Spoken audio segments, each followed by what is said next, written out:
Hey, what's going on, everyone? This is Justin Hamill, your host of Bridge to the Unknown. Welcome to episode 1. Really, what I want to talk about is the unknown. What is the unknown, right? The unknown, by definition, means not known or unfamiliar. Well, where I am in my life right now seems to be the epitome of that. And a while ago, I started to record some of these episodes and release them.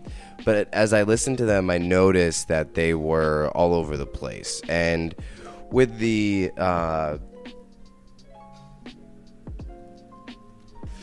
maybe I should smoke while I do this, but I'm going to do it anyways. So a while ago, I recorded them and I realized that they were all over the place. So if they are all over the place, that means that I'm all over the place. And really what that means is if what I'm trying to create or what I'm attempting to create and I feel it's all over the place, that is me. That's all over the place.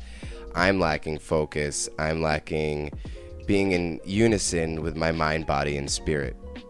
So I took them off and then I started to analyze myself, psychoanalyze myself, and what was going on, and things started popping up, such as making peace with my family, which has been a trending thing for the last, all my life really, but really being told about this by other people and making peace with my family, and that came up, and surrendering to the void, the unknown. What am I forcing? What am I flowing?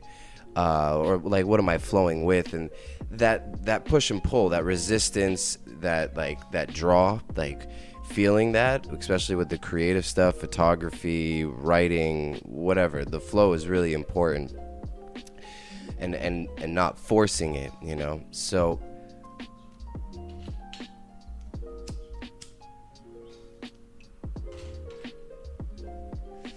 and then something really came up with doing this, and the self-doubt aspect. And this is something that I feel is a very important topic along with the recovery of the lost self, because we doubt ourselves.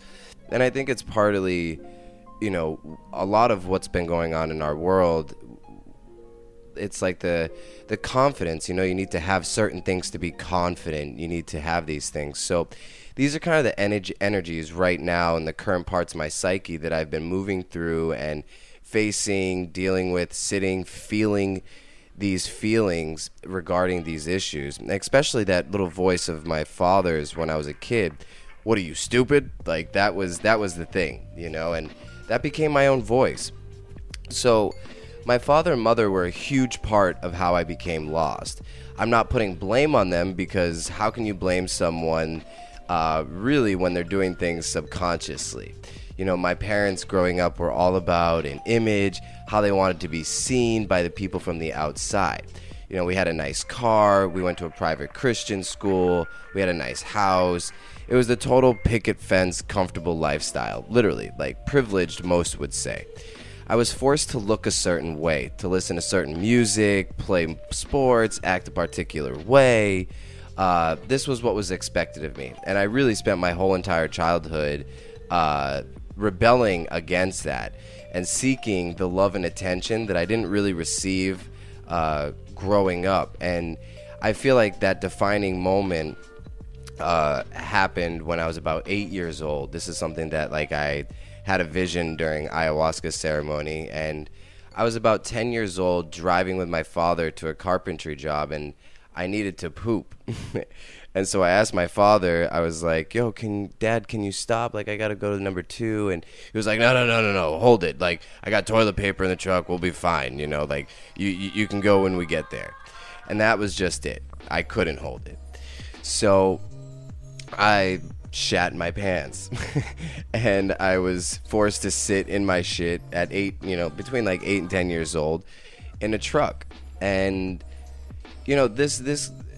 this situation really brought up something, being vulnerable, speaking up. My father was a very intense man. He was a cop growing up. So me standing my truth and speaking up to him was something that wasn't very easy for me. I was a very sensitive kid growing up. My son is extremely sensitive as well. And I've always, like I said, I always had a problem speaking up to him.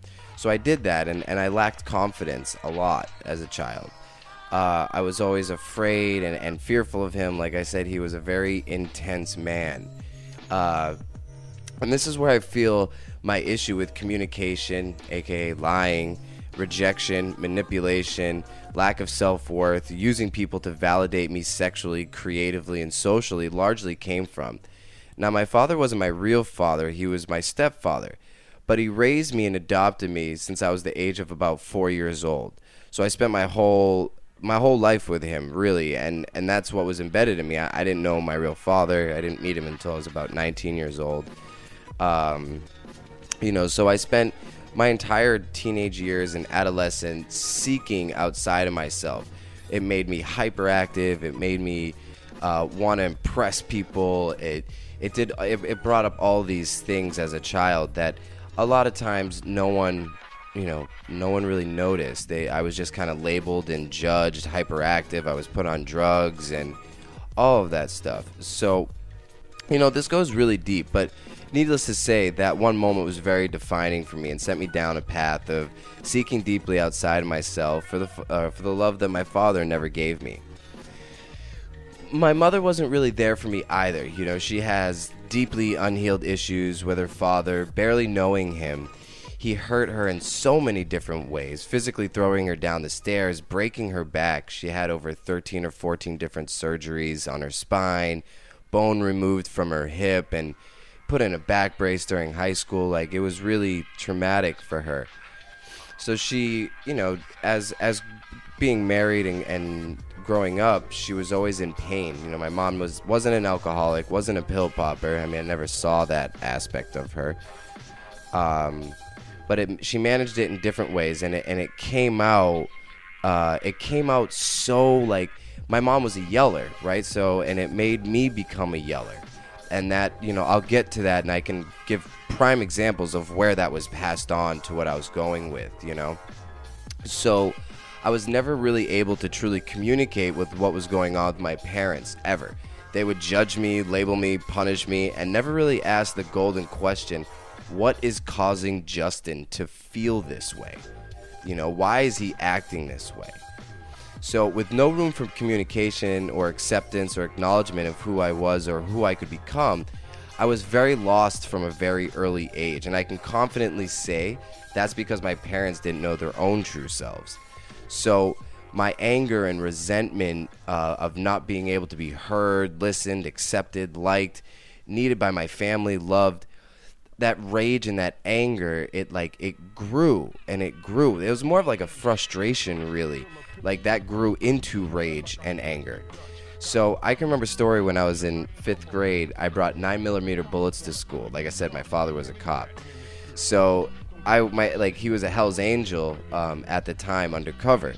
So I remember going through his Spalding basketball bag, and he had all these files and pictures of him at the Harley rallies and women with their tops off and this whole crazy image. And there was one particular Polaroid that was him sitting in a grow house of weed, and he's like a 6-foot guy, so he's really tall, and it was him and just his face around the weed. And I was just so enthralled by this, so cool. It was I just thought it was so cool because this is what my father did, wow, this is so cool. So I was always trying to impress my friends, and I brought these bullets, these 9mm bullets that I found in school, and I tucked them away, and I was found. They found them, and I went to a really small school. So the small school, there was only 3 kids that had cops as kids, and one was a 2-year-old, a 2nd grade daughter, and she was not it. And then the other guy was not it, and of course it was Justin brought him. So I was kind of labeled an out of control kid, and I was put on Adderall and different medication, and it was just. It was challenging, and as a kid, you're doing these things because you're seeking this love from your family, and what really kind of perpetuated my anger and rage, which now that I'm talking about, it's very interesting. My father was a football player, and he was supposed to go to Notre Dame during the 70s with Rudy and that time frame, full boat scholarship, and lost it because he got paralyzed from a parasite from the Kangamangas Highway. And, you know, I'm sure that that brought up a lot of anger and frustration for my father, because that was something that he really loved. So that was taken from me as a kid, not by something I did, well, something that I did, but my parents took away soccer. And soccer was the love of my life. Like, it was everything. And so from the next year, I was playing football in the schoolyard, and a kid kicked the football and it hit me in the side of the face. And I snapped. I went after this kid and I beat the hell out of him. I started soccer kicking him, punched him in the side, like broke a couple ribs, and I was really angry. And the rage and hatred was so intense, it grew and grew and grew and manifested over the years from that point of me really just not giving a flying fuck and doing whatever I felt I wanted to do. And in a sense, like, they took it as I was ruining my father's image and my mother's image around the school and being in a Christian school and the image that they had. And I was always being arrested. I was drinking. I was smoking as I grew into my teenage years. I was doing coke at a really young age, selling drugs, ironically, right? My father was an undercover drug dealer. I was throwing crazy parties, lying, stealing was a huge thing. Like, I stole, and the self-entitlement. Like, I've been facing the self-entitlement a lot lately. And just really being a complete mess. Hardcore. Or what was said to be, like, judged upon me as being a mess, or like what a mess, as what a mess would be. You know, so recovering my true self has been a deep process for me for the last, like, 5 years, really. And it all started about 5-6 years ago. I found myself sitting in a prison cell in an orange jumpsuit, throwing an apple core against a prison cell, wondering how the fuck I got here. And I got there by this. So I was living in Miami, and I had created a complete image of myself based on ego and a false created identity from my past, right? So wanting to do things that would bring me acceptance and approval and to be liked by my peers and people around me. And I was living in Miami at the time. I thought I was popular, like I said, liked, needed, loved, accepted, and cool. I was an art coordinator with this girl that I was dating. We created this show called You and I Are Love.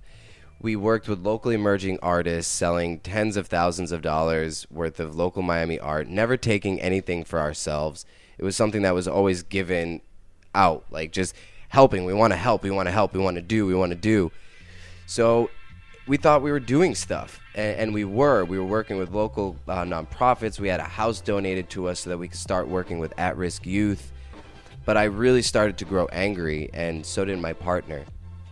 And during that, like, I guess, you know, people on the outside always were like, wow, this is really cool. Like, you probably have a really nice house. People thought that I was like what would you say, like a trust fund baby. Not the case. Not the case at all. I was living on her floor in her house. I was dating her, but she was hiding me from her mother. Just kind of ashamed to be with me. Like, her mom wanted her to be with someone wealthy and have money and take care of her. And, like, her mom always saw as like a meal ticket. She was a child Spanish star, if you will. So the situation that kind of like brought that out, that was like the defining moment of anger and rage of all of what was being built, presented itself. And after a few altercations, like during our relationship at the gallery and stuff like that, we had attacked each other literally a couple nights drunk and not. And it just grew really, really toxic. And one time we were sitting having mac and cheese in the kitchen, and she made this mac and cheese, and something that she would make all the time, and it always tasted really good. Like, it was something that she just loved to make. And this one time she made it, and it tasted fucking horrible. Tasted horrible. And I called it out, and I was like, well, what's up with this mac and cheese? Something's off. Like, something's not right. She grabbed the plate. She's like, ah! Plate start throwing. Her and I stand up, start yelling at each other. I grab the keys. I walk out of the house. She chases me. She grabs the keys. I slap him out of her hand. I start walking, and then all of a sudden I snap, like I saw red. I went back to the house. I just started yelling, "You did this, and da-da-da, and da-da-da, and I didn't da-ba." And it just like, the fucking yeller just came out. It was hardcore yelling. So then finally I started throwing her on the bed. I pushed her on the bed. She pushed me back. I pushed her on the bed. She pushed me back. Finally, she poked me in the chest. This was something that my father used to do. Like, "What are you, stupid?" And he would like poke me. And I hated it. So I grabbed her and I threw her up against the wall. And I said, "Get the fuck off me." And I snapped too. Like, I saw her eyes. And then she's like, "Ma, llame policía, ma, llame policía." Police came. She brought, like, I went outside. I tried to leave, and the mom grabbed me and was like, "No, you need to stay here." And the cops picked me up, and I was sent off to prison. They didn't bring me to, like, the regular jail. They brought me to prison. And I left very angry, sad, scared, confused, and just had no idea, like, who I just was, or who I was, or, like, I was completely lost. And something that comes up with me when I think about, like, being completely lost, and really this false identity that was created, that was then gone because my community, everybody was going to find out about it. I was embarrassed. Like, how am I going to, like, go show myself to these people? Like, everything that I was going through, or everything that I had created, was just gone. And I feel that when the ego or the false self-identity is checked from, like, a long ride of forcing an image, the death energy from inside, the killing of the false self-identity or the dismantling of it, is an action externally. It can manifest externally in extreme cases to suicide. So, and I've personally experienced this with myself and a very close artist and friend by the name of TMNK. He was an artist that started here in New York, and he built this image of, like, a bad boy artist and created this name and identity. And he did this for over about, like, 20 years. He created this image. And he was working with a filmmaker towards the end of his life. And, well, at that moment, he didn't know it was the end of his life. But this guy found him and found his story to be very fascinating. And during getting to know him, he asked him and was like, "What's up with this image? Like, you should remove this image and just paint, because that's what you're good at." And when he was checked about this image, it was not even a couple weeks after that, he took his life. And so within my own self, and going back and facing some of the things that I've seen and the shame that's around some of the actions that I made, I've sat there and thought about taking my own life numerous different times. And it's hard. It's really hard to face some of the things that we've done in our lives and accept them, and then to not beat ourselves down, and to go into that dark space and, like, sit there and be there. And it's one thing to feel it and release it, and then allow the love and the light and everything to come through and to, like, push you and to take that sandbag off of your hot air balloon from your ascension and your rising as your true self, you know. So it was something that I thought about, you know. And also killing myself, and that thought, as a child, I also gracefully escaped death a lot because of the situations, and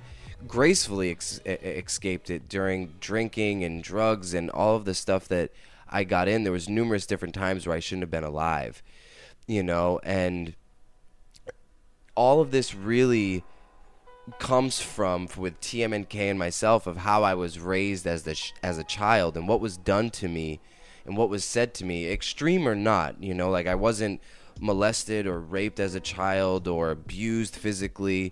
There was just a couple little defining moments that made me who I am today, and everything along that path. And during that path, there's been a lot of lost Justin, like, just so lost. And my father, you know, that, "What are you, stupid?" and this, that, it wasn't something that he was doing maliciously. It was something that was taught to him as a child, and his father. And it was beat into his head physically and psychologically and mentally. And this, I feel, is a very large part of my issue as a human being and many others out there. We take our parents' words, actions, traumas, and we make them into our own actions and words, subconsciously creating a false image of who we are. And this plays out until we realize them, face them, and it plays over and over and over again until we face them, realize them, release them, and let them go. You know, I was never enough for my stepfather to love. You know, I was not his. I wasn't enough, and I wasn't able to be molded into the child or the person that he thought I should become, just like his father was doing to him. So, what was I saying? So this is, you know, create a false image. Okay, yeah, like I'm reading a script as I'm doing this, so I'm trying to get this down. So, like I said, he was a DEA growing up, and his life was controlled by an identity and an image to uphold, and he spent his whole life and my whole life upholding that image and creating that image, and to this very day. And this was an image placed upon him from when he was younger, and his father being a cop, and him losing football, and then no, don't go to school for computers, like you need to be a cop, it's secure, it's comfortable, you'll be able to provide for a family, all of that, you know. And like I said, my stepfather had dreams just like we all do, and I feel a lot of our parents, they sacrificed these dreams to raise us and to give us a life that they thought would be the best for us. And a lot of times it works out that it's not the best for us, because it's an old paradigm of thinking, and it's an old way of our society and everything changes over time. So it's not like parents can project or project the trajectory of where things are going in our society. They don't. I mean, my parents didn't think like that.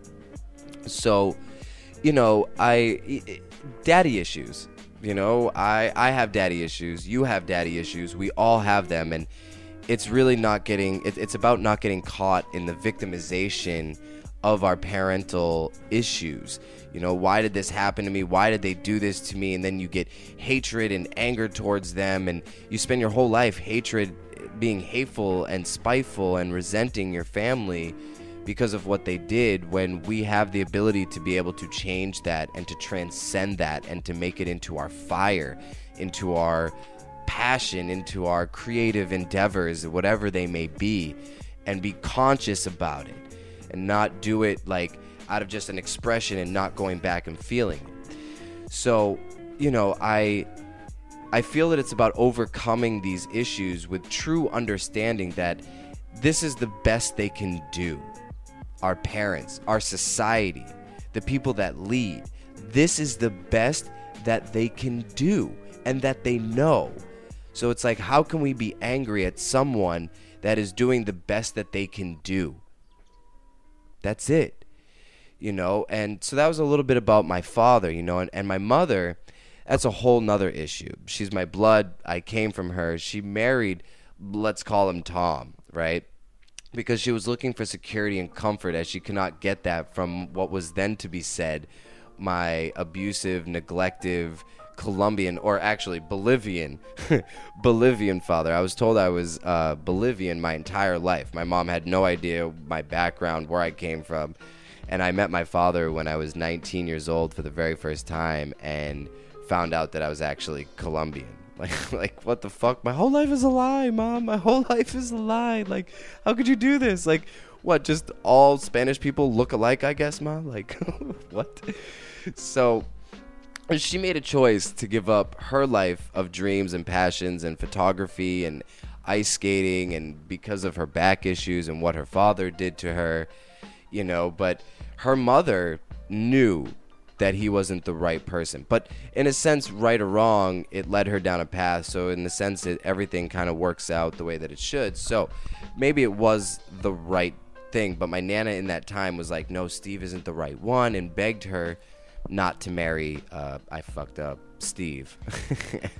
Not Tom. I've been trying to get in that habit of not using names of people, but sometimes they just come out. So I'll get better at it, I promise. So 29 years later, my mom is still married to Tom, Steve, whatever. And it's a daily battle for her, dealing with this ego and narcissistic mentality, this like Zeus, like my way, the highway, ego, ego, ego, ego.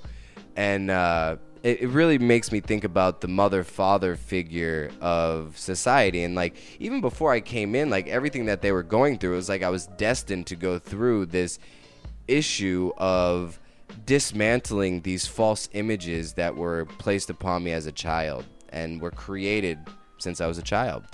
So, and it brings me, like, what comes up and when I was writing this is the Zeus and Hera archetype, right? So Zeus, the disciplinarian, the hunter-gatherer, the disciplinarian, the ruler of the house, my way, the highway, the full embodiment of Zeus. And I feel like that was the archetype that was placed on our society. Like, we kind of like defined ourselves by this way. And then you have my mother, who kind of embodied the goddess of family and marriage, and that's Hera. And so, I feel my parents embodied these archetypes, and it was like the perfect recipe for losing themselves and having no idea about themselves. And you spend time with someone long enough, whether you're a child, married, it's like you become them. You become that because it's energy. Like, you start to take on their stuff, and you do it all subconsciously. You don't even know that you're doing it consciously. So I'm here today working through these issues and have worked through these issues. Now I'm on the outside of this, so I'm sharing what I've been processing, because personally I think it's fucked up when people can talk about this and they don't talk about their experiences and give context so that people can really understand what someone goes through. And just like someone commented on this, like, it's making someone think about their entire life, and it gives them a perspective, because all of this is a choice, how you choose to live, how you choose to view what you've gone through. So all of this has led me to recovering the lost self, and has put me in a place to create a podcast called Bridge to the Unknown. And it's something I created with my partner. She's off building her company, so I'm kind of the host. I see her as like the executive producer, someone that helped create this, the co-creator. And she'll be on the show eventually. She's amazing. Cersei, I love you. I know you're out there doing your thing and processing and going through your work. So this all brings me to August. And for those of you out there in the Twitter world, which I've been following, and like, we've all been feeling August as if it was December and the end of the year, and like we're about to move into this new world. And so with the eclipse and everything that was going on in August, it's been very intense for myself, and I know for many of you out there, it's been very intense. And I like to look at it as what I've been going through, and the issues and the trials. It wasn't easy to come to have this perspective. I had to come through it to be able to see it. But it was a deep cleansing of some of these energies that I was using to create a false self. So I've been spending my entire life creating an identity that wasn't true to who I am. Now I'm at this point where I've done all of this stuff about creating an image that, like, the next place that I'm moving into is my true self. And that is here and now.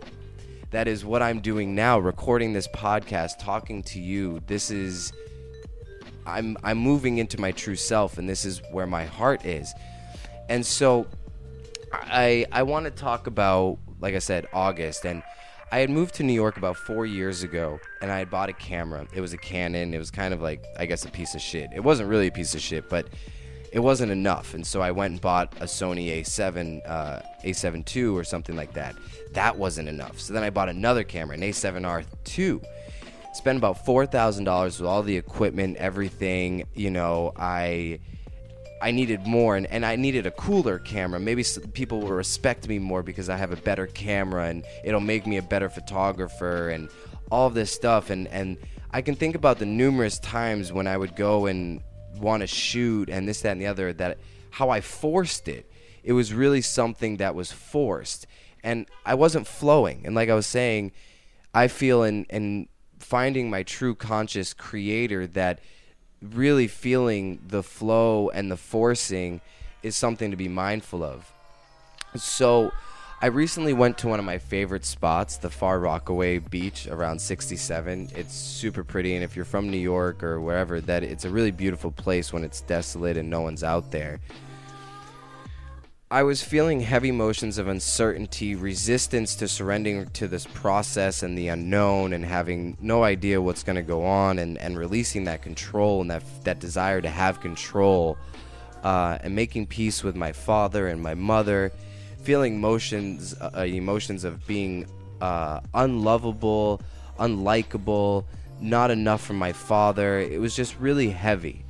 There was so much anger and hatred around my parents, and I really wanted to like give it all away. Like, I don't want to carry this hatred that I have for my family anymore. So I went to the ocean, and it's been a place for me all the time of sitting, giving away, doing water prayers and meditations at the ocean. And it's just something, like I posted on Twitter the other day, like the morning sunrises, like it's been a very special place for me the last 5 years and my whole life. You know, I always grew up around the ocean. My mother loves the ocean. She wants to have a beach house one day, and I hope that I can provide that for her at some point.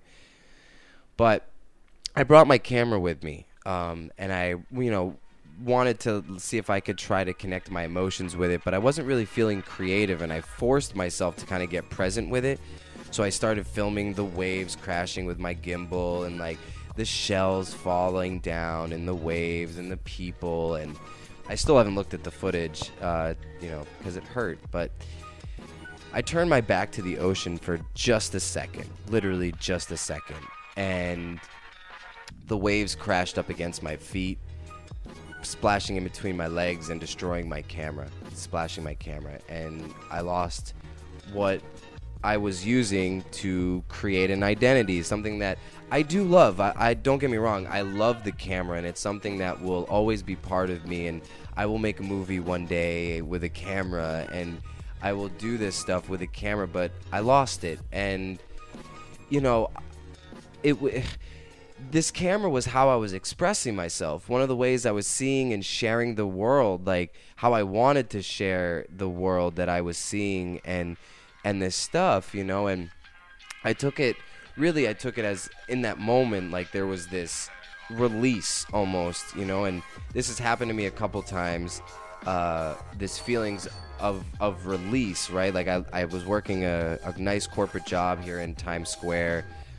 I got $50,000 a year, full benefits, paid vacation for 20 days. I was able to get a surgery, like a big benign tumor taken off my back. I was able to go to Ecuador and do an ayahuasca month, retreat, not a retreat, but like kind of like a traveling journey throughout Ecuador, sitting with a couple different medicine men, and because of this job. But I was fired from it, and not to like go too far off, I was fired from this job, and when I was sitting in the office, I remember like laughing with them, like, I'm not supposed to be here, and they all knew this, right? Like they knew that I wasn't supposed to be there.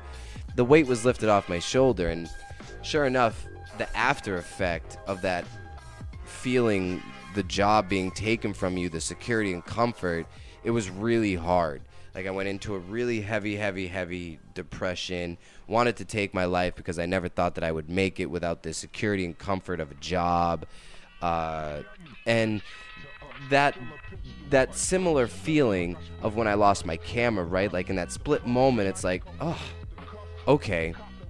So I started, I took it as a big sign from the universe after processing this, is something I really need to look at, is how I'm creating myself and my image. Is it really, really, really, truly to who I am? And, after this incident, I had talked to a friend, and he asked me, like, why can't it just be an accident? And I was like, listen, because everything leading up to losing it, the work around my family, my living situation, forcing, flowing, the conversations of giving my power away and being triggered by others, this was no accident. Like, these things are coming away, and they're being stripped away, and it's not an accident. So, and I number one, I don't believe in coincidences. Like the Latin root word, or the Latin, like what it means in Latin and in French, from what I understand, is to fall upon together. You know, like that which fits perfectly together. There's no such thing as coincidences. So after this incident happened, I immediately felt the release, like I said, and it brought me to this place of like, why is this happening to me? What is going on? Why would this? I started like sitting with this and really like processing it, and something that came up was the Book of Job. And I was listening to Russell Brand, who's somebody I've been really admiring, and his process of how he's like kind of restructuring the 12-step program in a way that's like really palpable for people that may not even think they have an addiction, but you read it and you realize just how addicted we are to our false self, to our ego. Like, that's what I'm getting from it. And the ego, like the false self, that's an addiction, dude. Like, we need to be liked and accepted by others, and then sometimes it manifests into extreme cases such as doing heroin or doing cocaine or becoming an addict in the physical sense, in the actual, like, the addiction from the inside is then manifested externally. So I started looking at like the Book of Job and Carl Jung on Job, and it comes to like the biblical story of like devil and God had a conversation, and the devil bet that Job would turn his back on God through all the suffering that God was going to put him through, and Job never turned his back on God. The only thing he did is he denounced his birth. And this is fascinating because so many of us go through this, and we're programmed to go into a default state of victimization, right? So we're constantly like, why is this happening to me? God, why are you doing this? And then we try and pray and like fix it, and it's all fucked up. It's really a fucked up process that we go through. And the Bible talks about it. I mean, I'm not super religious, I'm spiritual, and I'm in touch with myself, but these things come up, and it's really beautiful. So within 3 days after processing my camera and going through that, I was having a conversation with a close friend about the dynamics of our relationship, right? Like, I met with him and I wanted to talk to him about the dynamics of our relationship over the past couple years. This guy was a really serious trigger for me and my father's issues. It was as if my higher self placed him and called him into my life to help me get through these issues of making peace with my family, working through and forgiving and understanding my father. And this guy, like, I placed him on a pedestal, and as I was talking to him, he said, you know, a lot of people do this with him, and he's very knowledgeable, he's very in touch with his inner being about, like, connected with the cosmos, you know, and when you meet people like that, it can be very empowering, and you're like, oh, teach me more, and da-da-da, and I was giving my power away, my authority to him. And I saw him as a father figure in my life some way, like it manifested this way. And, you know, I was giving my power away because I was constantly seeking approval from him, sharing ideas that would validate my ego, creative ideas, just talking bullshit with him that wasn't true to myself. So I called him to have this conversation with him, and I was very fearful of this man, and because at one time he told me that I was to lose two very close people to my life in the last conversation that we had before we didn't talk for a year. And he told me I would lose my Nana and TMNK, who I recently reached out, like who I recently talked about. And during that conversation, he was very intense, and he was talking all of this spiritual stuff, and I was like, you know what, like, prove it, dude. Like, I felt like it was bullshit, which was really just a projection of my own state. So at that moment, I told him to prove it. He got up and he was like, enemies challenge one another, and he was like, that's it, we're done, and he walked off.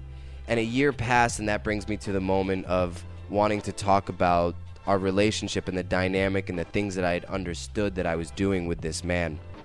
So I took responsibility for what I was doing and how I was triggered by him, and I was projecting my father issues onto him, and our whole dynamic changed in that moment. I felt it. I felt like we were really friends, and that it was just this complete, like, you know, and it was like he started, and in that conversation, we continued talking, and like we started sharing things about different perspectives, about the process of enlightenment and the double bind, and most importantly, the forgiveness and acceptance and making peace with my family. Something he had told me and talked to me about my entire time being friends with him. So before I went home, and I'm wrapping this up right now. I know this is 45 minutes, and I got to release this, and it'll get better in the time. I'm judging myself in the moment because I don't want it to be too long, and I hope I can be captivating at some level to at least one person, and I think I have. So before I went home, like we were talking about the Buddha and how, the Buddha gave up everything in the process of enlightenment. He gave up all this fame and everything, right? Like he gave all of this away to find his true self. And this friend of mine, he said, in order to gain everything, one must lose everything. And think about it. Think about losing everything in your life, and then you have the possibility of becoming and gaining everything if you don't fall into the victim state and denounce God, which God could be the divinity, however you want to see it, the divine force. So momentarily after we were talking, like right before I left, I got a text message from my roommate.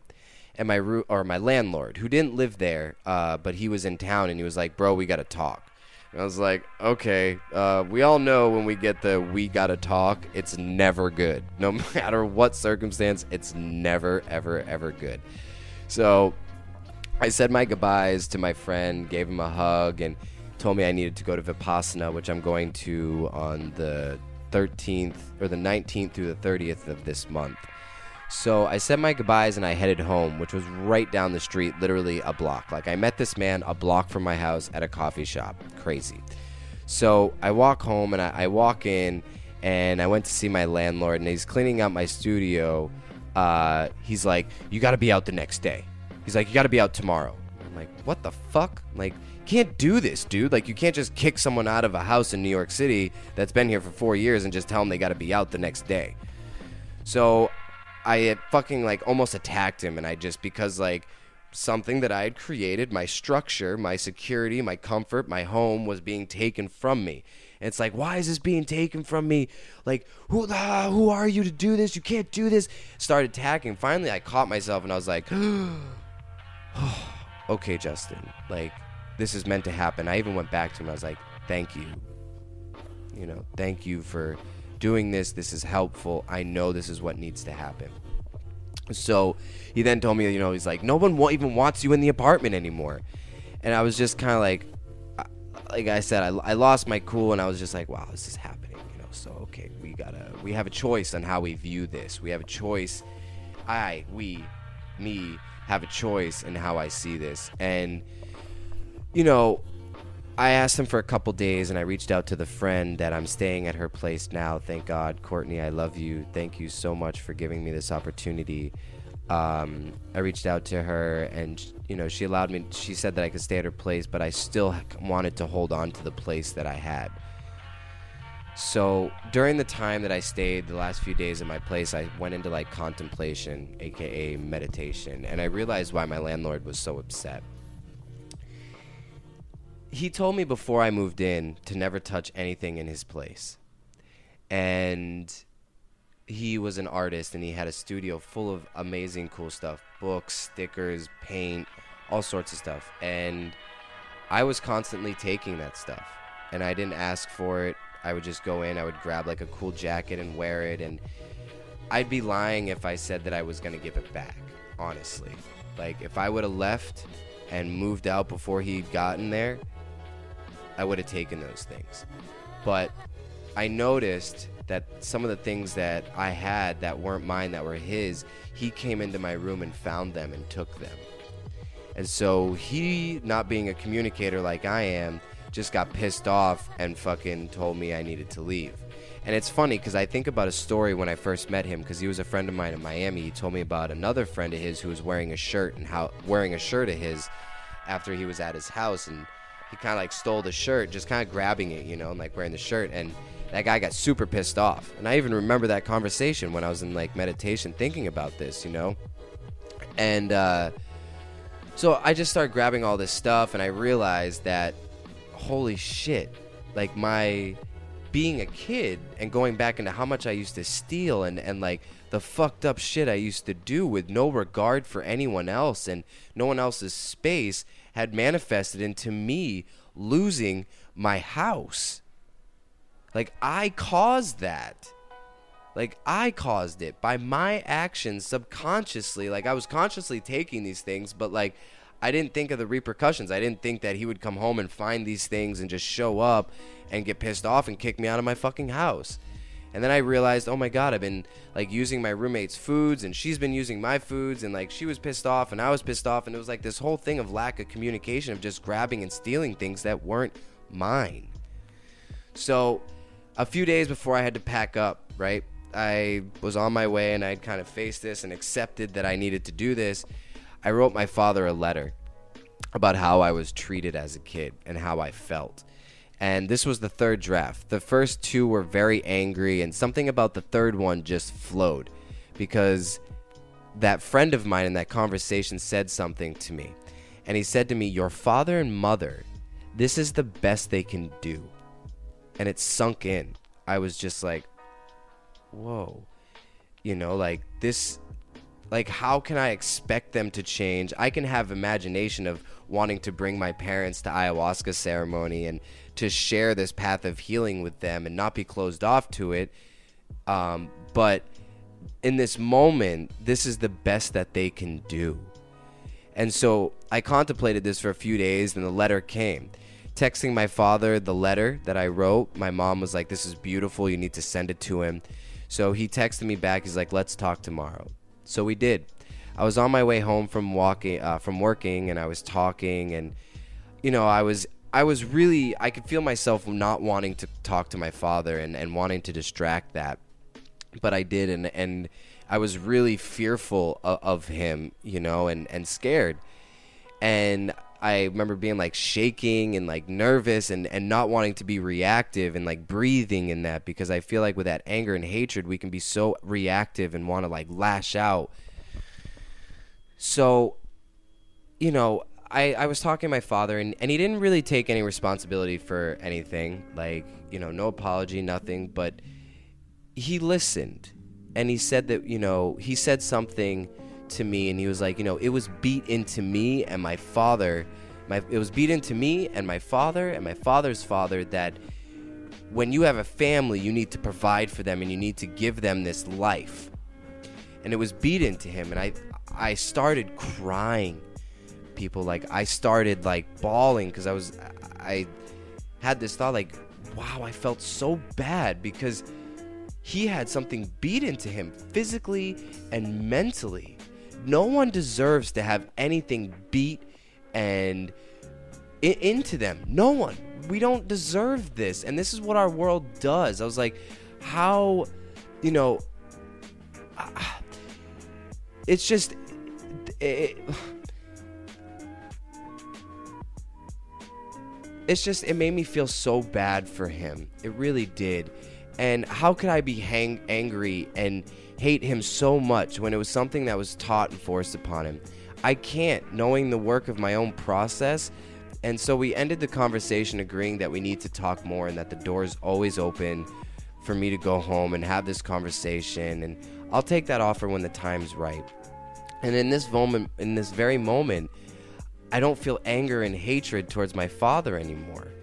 You know, I'm sleeping at my friend's house. I have no idea what's going to happen, where I'll be, but I feel that this was a huge clearing for something of me, and it's left me in the unknown. No idea, dealing with these issues of survival and what am I going to do, being a freelancer, knowing that I have to work for myself. How, you know, what am I going to do? You know, the how. How. Bringing it down from the how into what can I do? Something as simple as putting a video on Twitter and creating my podcast and writing it and then creating a next episode for next week on self-doubt and something about that, you know, and healing, or really kind of, I guess the next thing is like healing, what I've been going through in the process of healing. That will be the next episode. And That's been quite interesting because there's been a lot of psychedelics work in that, and ayahuasca, LSD, mushrooms, DMT, psychotherapy of 5 years.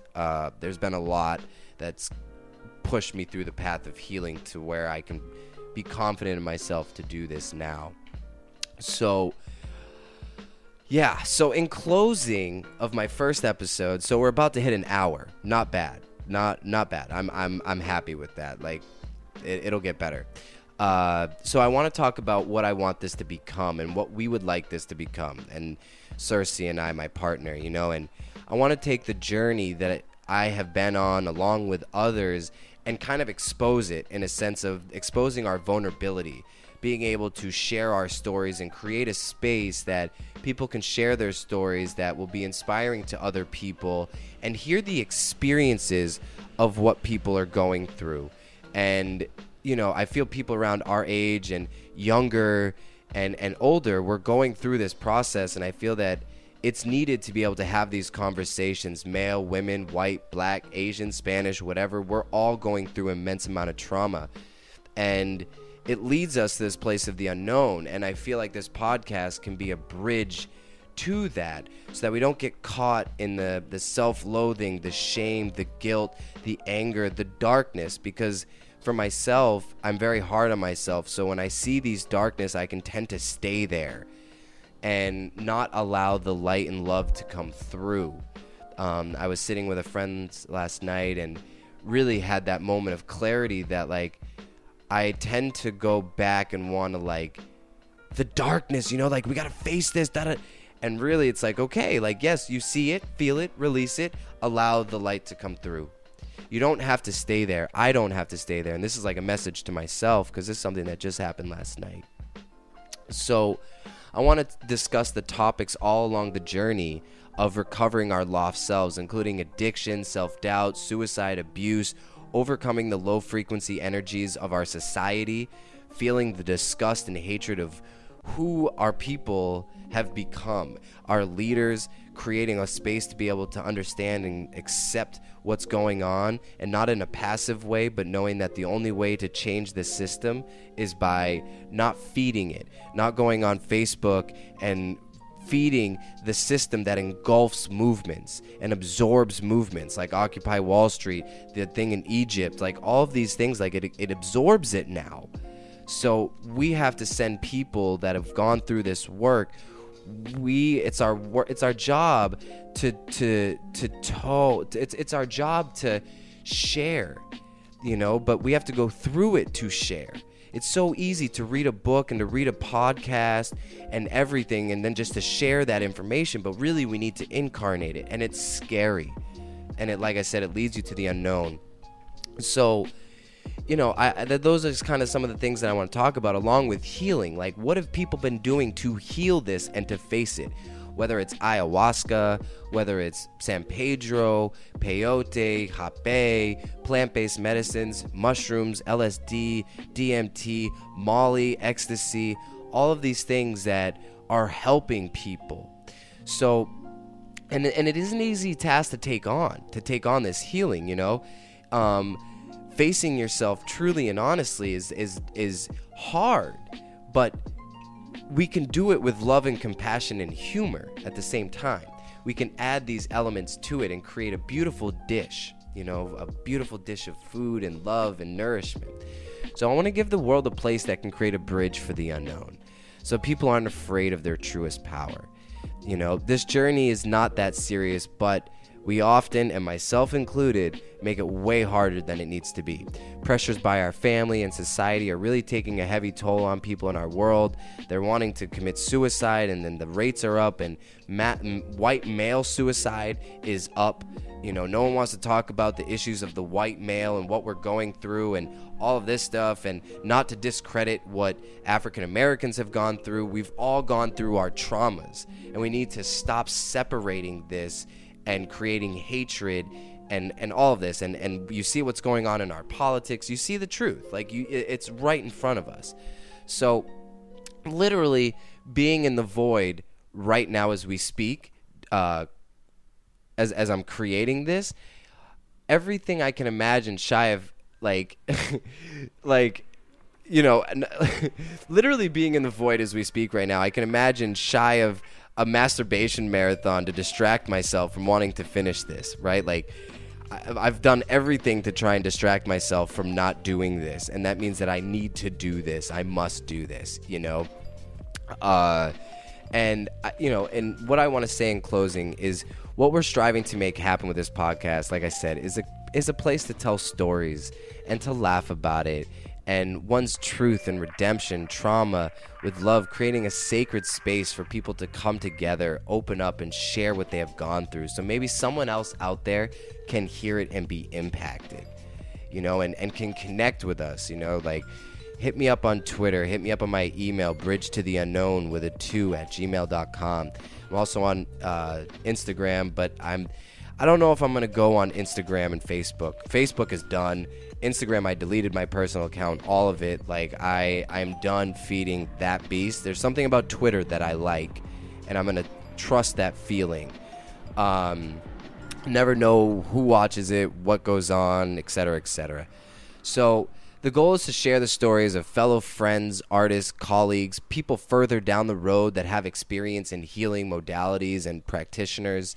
And nowadays, people are really enjoying listening to the podcast. A friend of mine said something, like, instead of going to AA or these meeting places where it can be kind of hard, people can sit afar and listen to stories and things that can impact them about their addictions, such as like what Russell Brand's doing. Like, this man is dropping so much knowledge and bringing so many beautiful people.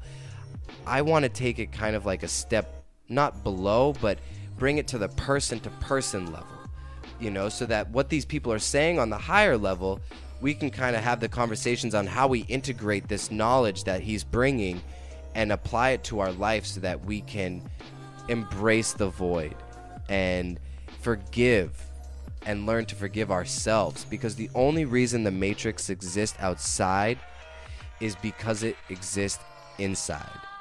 So we have to dismantle that inside, and then our society will follow. And I feel that is the movement. It's the movement of self. It's the radicalization of being honest with yourself. And really, that's it, guys. The first episode, an hour long. I thank you all so much for listening. The one guy that was on Twitter here today, like, it impacted him, and I know it did. And homie, I'm here for you. If you ever need to talk, communicate, I'm here. I'm here to listen and be present with you. So next week we'll be talking about the healing aspect and what I've been doing to go through this healing and some situations that I've experienced healing through visions and all sorts of different stuff. So much love, and I love you, man. Take care. At, what is it? Nevatology, right? Is that how you say it? Nvatology. All right, homie. I love you too, and stay strong. And if you need anything, just hit me up, and anyone else out there. Peace.